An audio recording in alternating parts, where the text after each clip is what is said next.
Hello, everybody, and welcome to Sake Revolution. This is America's first sake podcast. I'm your host, John Puma from the Sake Notes, also moonlighting as the administrator at the Internet Sake Discord and your friendly neighborhood sake nerd. And I am your host, Timothy Sullivan. I am a sake samurai, I am a sake educator, and also the founder of the Urban Sake website. And together, John and I will be tasting and chatting about all things sake and doing our best to make it fun and easy to understand. That is right, Tim. Now, a few episodes ago, I had a sake that had a name on it that was not the name of the brewery or a brand of that brewery's. Do you remember that? I do. Johto brand. Now, I know that Johto does not have a sake brewery. They're actually an importer. And the last time I checked, they didn't have a sake brewery, but yeah. But I want to kind of talk a little bit about that and how that works. Is that a common thing? How do they make these arrangements? What is this all about? Some people call it white labeling or rebranding. It's basically a business buys sake from a sake brewery, and they put their own label on it. And sell it as their own product. And Johto is a sake distributor here in the States, a very well-known one with some great breweries. And they have 3 sakes that they sell that are white labeled or rebranded with the Johto brand. And what they're doing is they're buying sake from a reputable, great brewery and putting their label on it. What do you think of that? Well, I'd be hypocritical if I didn't say I liked it, because if you go back to our episode, I believe it was episode 23, when we talked all about Hiroshima and okonomiyaki, it's all coming back to you now. The sake that I was drinking was Johto's Daikinjo, which we talked about that actually, despite having this very, very modern looking, very Western labeling on it, is actually made by a Nakao brewery in Hiroshima, who is very well known for making fantastic sake. They make great stuff.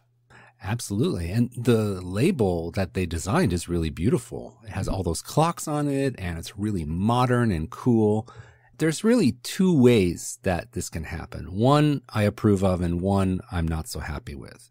So this rebranding, let's talk about, I think, the proper way to do it first. If you're a restaurant or you're a distributor or you're a business and you want to sell your own brand of sake, you don't have a brewery, you can buy sake from somebody, put your label on it, and resell it. But what I think is really important is that you have to be upfront about who the producer is. Right. And you have to celebrate the producer, and you have to make sure that you tell their story and they're expressing their sake through your brand in a partnership with you. And I think that Johto does that really well. They highlight who the producer is, but there are some other brands of sake that buy sake and put it in a fancy gussied up bottle, and you have no idea who made the sake, and they don't share that with you. Really? They don't. It seems like the opposite of what we were discussing, for example, Johto doing. So they just get the sake and just pump it out. Is it always the same sake? Well, that's the thing you don't know. The company that is doing the rebottling doesn't share with you who the producer is. So they may buy from brewery A one year and then get a cheaper price from brewery B next year, and then switch suppliers midstream, and you wouldn't know as a consumer what you're actually getting in the bottle. So that's not so cool. And there are some brands that do that. However, we're going to be talking about the brands that I think do it the right way. They're very upfront about who the producer is. And again, like I just said, they celebrate who that producer is, and they really have a partnership with them, which I think is what's so valuable about that, John, I think, is that it brings the brewery to an audience that might not get it otherwise. Yeah, I think that's probably the goal then, to kind of get it out there to people who otherwise may not try it. Like, I feel like for you and me, we're going to go and get the sake no matter what the labels look like or what names on it. But I think that for somebody who's maybe first getting introduced to sake, having something that looks a little bit more Western friendly and a little bit more accessible is going to be a great way to get into the market. Well, what do you think the motivation is for these companies that are doing this rebranding or this white labeling? What do you think their motivation is to do that? Well, my guess would be, again, just to kind of get it in front of people who are not your normal sake audience. Yeah. And I think, if you're selling sake, it gives you another way to talk about it. Like this was so special. The sake was so special for me that I created my own label around this one, and I really wanted to sell it in this extra special way. I think that's a story worth telling as well. So I think the motivation is good. It helps get it in front of new people, and it can speak to a special connection that a distributor or a business may have with a particular brewery. They want to take that relationship to the next level and actually sell their own version of that sake. I think it's pretty cool. I do too. So I'm pretty sure we've got some white label sake that we're going to be tasting and talking about. Is that right, Tim? Yeah. There's a few companies that do this really well, I think. And you mentioned one, Johto. And I think you have a Johto sake today, don't you? I do. I want to say from a label design standpoint, I have the coolest and funkiest of their selections. I'm not going to argue with you on that one. Photo in the show notes. Yeah, definitely. And Tim, what about you? Yeah, I have a sake from a really interesting venture called Enter Sake, which I know you've heard of, John. I'm very familiar. Enter Sake is a brand that was created by a techno DJ, Richie Houghton, who is a fellow sake samurai and a really, really cool dude. Yeah, you sake samurais in your ways. He created a brand called Enter Sake, and he does techno shows all over the world. And he was very passionate about sake and wanted to create a way to introduce sake to his techno crowd and people who love techno music. And I mean, that's just so awesome. Those people would probably never get exposure to sake on this level without this Enter Sake project. So what he did was he traveled around Japan and he went to all these craft breweries, and the ones he really connected with, he asked them to bottle a special bottling of one of their sakes that he really loved and put the Enter Sake label on it. But what I love about his project is that the brand of the sake is also listed right next to Enter Sake. So you know the brand that you're getting, even though it's an Enter Sake label. So I think that's really cool. I do too. I think that's really nice. And in a lot of cases, some of these sakes, this was the first way to get their sakes outside of Japan. I know that in the United States, it was the first way to get Aramasa here. It was the first way to get Heiwa Shuzo, who make the Kid brand here. So that's wonderful. That's really great. Yeah, and there's one other company that just leaps to the top of my head that I know of. It's called Heaven Sake. Have you heard about them? I have heard of them. I don't know that much. Yeah, they partnered with 3 different breweries, and they have a very unique bottle shape. They have this like teardrop bottle shape. And Dasai is one brewery they work with. They also work with Urakasumi, and they sell a version under their own label, and it's very good sake, very high quality sake. And they are also one of these brands that's doing this white labeling or this rebranding type of effort. Yeah. So I'd love to get more details on what you have. So do you want to do your sake intro, John? Sure. So I am going to be tasting the Johto 1 cup graffiti cup, Honjozo. Now, we talked a little bit about 1 cups on the show before, usually glass, sometimes cans, but this is actually a literal paper cup. I think this is, to my knowledge, the only paper cup sake 1 cup I've ever encountered. And the fact that it's a paper cup lets them put art on like almost every square inch of the cup. And in this case, they got a very popular Japanese graffiti artist who goes by the name of Shiro. And apparently Shiro also does a lot of work in New York. There's a lot of graffiti here in New York, and then also back in in Japan, where she's originally from. And they got her to do this custom work for this cup, and it's beautiful. It's awesome. You're going to see this in the show notes. And this very much fits in with that idea of getting sake in front of people who normally wouldn't try sake. If you're not into sake, this is going to be something that's going to get you to maybe give it a second look. Yeah, and if I saw that sitting on the shelf of a liquor store, I would not immediately think that might be sake. Right. It's really cool, modern, edgy, urban Very. packaging. Yeah, really cool. Yeah. However, this is actually made by Muramoto Brewery in Okayama. These guys are known for their Chikurin brand, which is a very popular brand. Yeah, Chikurin's really well known. It's a very beautiful brewery. The architecture of the brewery is really, really beautiful. And it's so cool that they're partnering with their distributor to sell this Honjozo cup here in the States. So, out of curiosity, have you been to this brewery? I have. As soon as you start talking about the architecture, I'm like, here we go. He's been to this one too. Well, I'm going to put a photo in the show notes. It really is a stunning brewery, and you'll see everyone just look at the show notes. The vista looking at the brewery is right behind a rice field, and it's really beautiful. So please check that out. But the sake is beautiful too. It's not just the brewery. Yeah. Well, I picked up an Enter Sake, and this is from Harukasumi brand. It's from Akita, and the brewery is Kuribayashi. This brewery is actually part of the Next Five. Oh, they are one of those. Yes, they're one of the Next Five brewers. So the Next Five is a co-op of 5 Akita breweries that also do very avant-garde projects and special bottlings. So it's not surprising that he'd also be interested in the Enter Sake program. I have a Junmai Ginjo, and we'll talk more about that, all the details when we get to the tasting part. When the Enter Sake brand was first getting rolled out here, I think one of their premier products was part of that Next Five collaboration that you mentioned. This brewery is a part of. That's really interesting. I like that. He's kind of getting this dare I say trendy?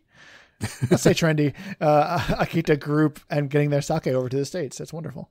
I think it's time to sip sake. Yes. Why don't you go first? You go ahead, and I'm really curious what you think of that cup. All right. So, guys, there won't be any pouring from me on this week's episode because, like I mentioned, this is a cup. It's a one cup. It is, like I said, it's literally a paper cup. And so it's got a little bit of a plastic lid and then a foil covering that I'm just going to peel back, hopefully without spilling sake all over my desk. That would be great. So, unfortunately, since it's a cup, it's not shaped amazingly for capturing aroma. But having said that, it's a little bit rice forward, and there's definitely a little bit of alcohol going on, as you might have guessed, from a cup sake. The rice being used here is a combination of akebono and Yamada Nishiki rice, and it is milled down to 70%.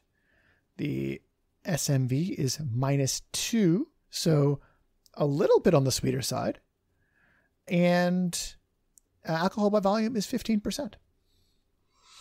Yeah, and it's a Honjozo style, right. So it's the alcohol added style. Yeah. All right, so now I'm going to give it a little bit of a sip. This is pretty good, actually. This is very pleasant. This is going to be very food friendly. There's some nice little sweetness on it while still being a little rice forward. This is something I would expect to have and then get on a Shinkansen and have some, maybe have some from fried chicken bento, or maybe I'm just really missing being on Shinkansens like we are every week. Yeah. If you're sipping along, you want to take a little break, you can put the plastic top on. You put the plastic top on. It's not going to, you're not holding on to this. It's a paper cup. It's going to be a little flimsy, especially after you open it up. It's going to lose some of its integrity from the top. I think this is meant to be had in one sitting. Oh yeah. Generally speaking, like all one cups are. If I were to pick a fruit out of this, though, it's going to be like muscat, like green grapes. Mm-hmm. But it's very faint. It's very covered up by that rice flavor. But it's like because it's ricey and it's still a little bit sweet. It's like a sweet rice almost. It's very pleasant. It's very nice. This is not what I was expecting, to be completely honest with you. I was thinking this was going to be very honest, hardworking, blue collar, 1-cup sake. And no, there's some depth to this. This is really nice. Well, Marumoto Brewery out of Okayama, they make some really delicious sakes. So I'm not surprised that their 1-cup is delicious as well. I had this sake a long time ago, so long ago, I actually don't remember any tasting notes about it, but I'm happy to hear and reminisce with you a little bit about this cup. And the label design is just so amazing. I'm sure it draws a lot of attraction to this cup, don't you think? I think that's the goal. I think that's the design. And to me, it looks like it's going to do it. It caught my eye. And, and I'm somebody who's around sake all the time. So yeah, this is really... I think this is eye-catching and really nice. I've also seen this sake in other states, in places that you would very much not expect to see sake. This is the lone sake available at a barcade. I was in Kentucky at the beginning of this year. A barcade? Yeah. Barcade is is that an arcade arcade that has a bar, because all the people who grew up going to arcades are now my age. So...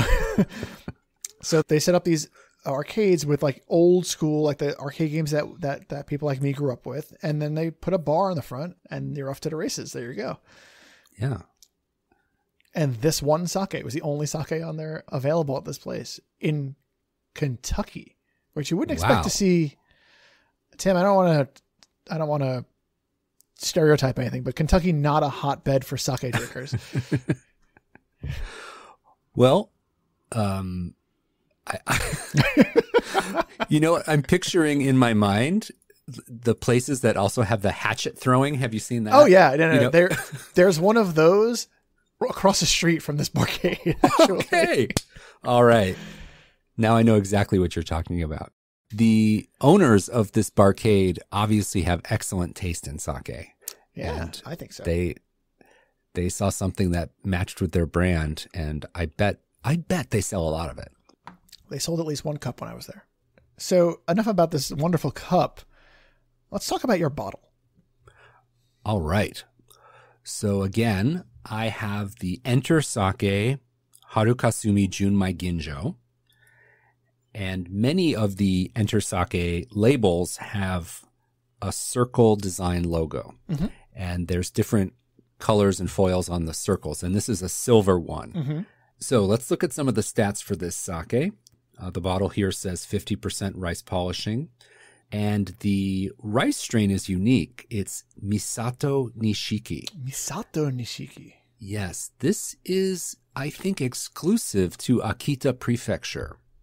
I read it's a hybrid of the Yamada Nishiki rice strain and the Miyama Nishiki rice strain. And they were looking for a type of rice that would grow well in the snowy interior of Akita Prefecture.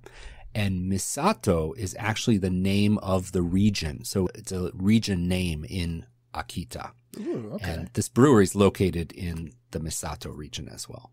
So they're using this rice to promote their region, and it is going to be interesting to taste. Nice. Now, the brewery is called Kuribayashi. Kuribayashi. Established 1874. And they're well known for having what's called an Ippon Kura. Have you ever heard that before? No. So what is an Ippon Kura? I mean, Kura is a brewery, and Ippon is what exactly? Well, when you say Ippon, it means like one long thing, long skinny thing. So long bottle. Skinny, like a pole. Would be like so if you say Ippon, it could refer to a bottle, like a tall, long skinny thing. But what it is, it's like a railroad apartment. So it goes straight back 100 meters, and it goes from room to room to room. So it's like, have you ever heard of like a shotgun style building? This is fascinating. Please continue. Yeah. So it is one room after the next going straight back. And it's a unique brewery building style. called Ipponkura. Yeah. So they're well known for having that brewery style. So what I'm going to do is I'm going to go ahead and open this Harukasumi.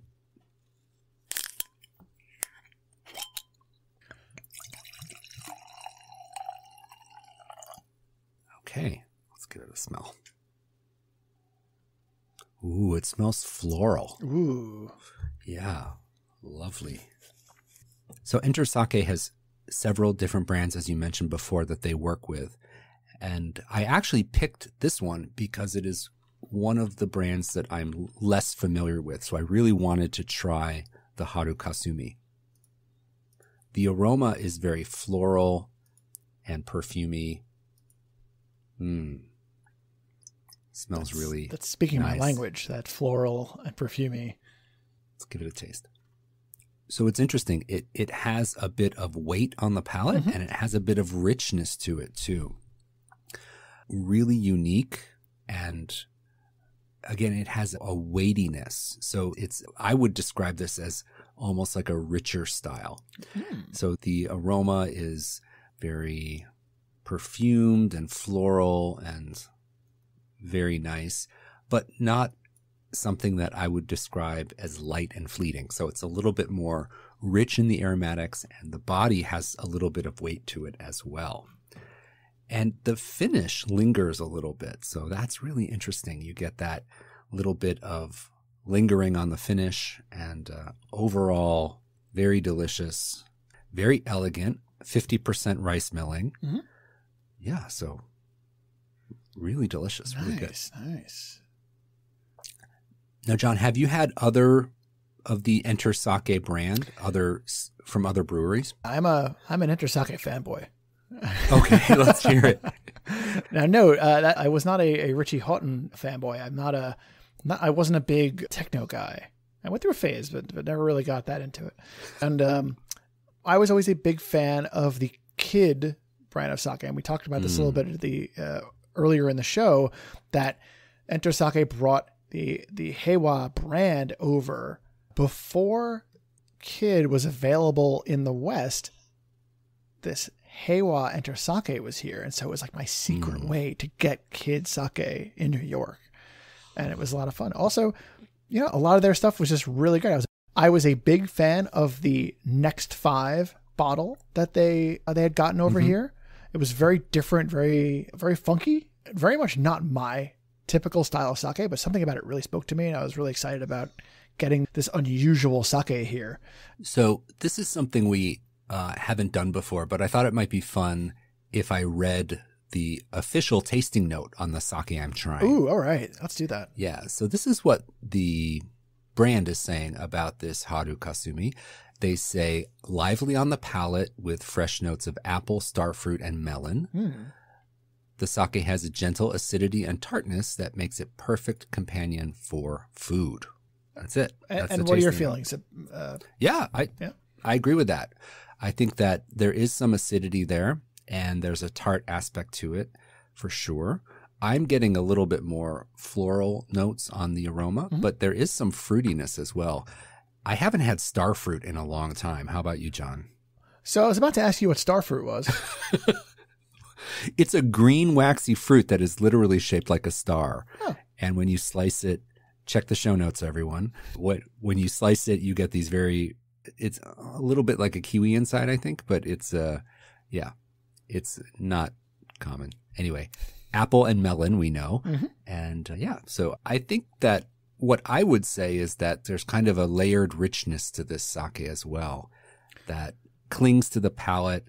It makes it more weighty, more presence, and it's not a shy 50% milled sake. It's got some weight to it. And I think that in my view of what Akita sakes are all about, they have a little bit more structure, a little bit more body to them. And I'm a Niigata fanboy, about my light, clean, and crisp. And this is from a different region, and it has nice weight to it, nice body, and it's not, I wouldn't call it a high acid sake at all, but I do get what they're saying with a little bit of that acidity going on. Well, I'm gonna follow up on this new thing that you're trying, and I'm gonna do the same thing. So the tasting notes on mine are actually a little bit brief. They say light and fresh, which I can. This is for what it is. It's actually pretty light. Notes of juicy green grape, and watermelon. All right, I didn't necessarily get the watermelon, and I thought that the green grape was maybe more, how shall we say, gentle wafting green grape from the other room. Yes. As it's warming up, it's actually getting a little bit more bold. Mm. And the sweetness is coming through more. Interesting. Which is, really nice. It's really interesting. I in fact, maybe having this as chilled as I did when I first opened it up might have been a mistake. This might be something you want to let sit for a little bit. They also say that you can have this warmed, which I totally believe. Maybe I'll do that after the episode's over. And they say that it's great with bar snacks, which I can totally see. This is barcade snacks. Barcade snacks, perhaps. Yes. Yeah. I mean, they list a lot of like salty snacks, like potato chips and salted nuts, things like that. And I'm like, yeah, that makes perfect sense to me. Sipping this, I'm kind of starting to crave salty snacks more so than I usually do. What about you? What are you gonna pair that with? That seems like there's a lot of possibilities with yours. Yeah.